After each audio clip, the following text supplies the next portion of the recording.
ମୋ ଭଳି କାହା ଘରେ ଏମିତି ଗୋଟେ ପ୍ରୋବ୍ଲେମ ହଉଛି ମତେ କହିବେ। କାରଣ ଆମ ଘରେ ଆମେ 4 ଜଣ ମଣିଷ, ଛୋଟ ପୁଅଟାକୁ ତ ଛାଡ। ଏକଥା କହିବାର ମାନେ ହଉଛି ମୁଁ, ମୋ ସ୍ୱାମୀ, ମୋ ବଡ ପୁଅ ଆଉ ଆମ ମା, ଶାଶୁ ମା ହେଲା।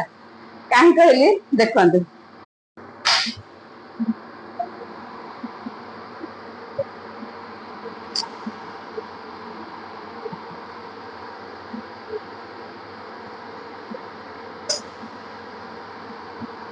କହୁଛି କଣ ନା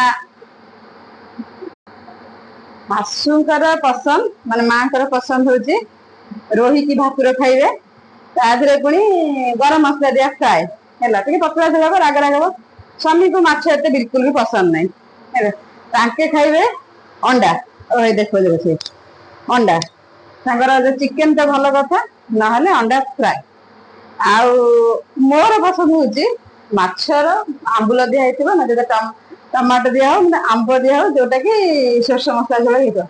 ତା ପାଇଁ କି ଆରେ ମୁଁ ପ୍ରିପାରେସନ କରିଛି, ତାଙ୍କ ପାଇଁ ମସଲା ମସଲି ବାଟିକି ମୁଁ ଥୋଇ ଦେଇଛି ସବୁ। ଅଣ୍ଡା ମାଛ ଫ୍ରାଏ ହେବ, ସେଥିରୁ 2ଟା ମାଛ କାଢିକିନି ମାନେ ମୁଁ ଆଳୁ ଆଉ ଆମ୍ବ କାଟି ଦେଇଛି। ହେଇ ଏଇଟା ମାନେ ଆଳୁ ଆମ୍ବ କଟା ହେଇଯାଇଛି। ଗ୍ରାଇଣ୍ଡର ତ ମସଲା ଜାଗା ଧରିବନି, ମାନେ ଛୋଟିଆ ଅଳ୍ପ ଟିକେ ମସଲା, ତେଣୁକରି ଛୋଟ ଶିଳା ପକେଇ ଦେଇଛି ବାଟିକି କରିବା ପାଇଁ କି ବାଟିଦେବି।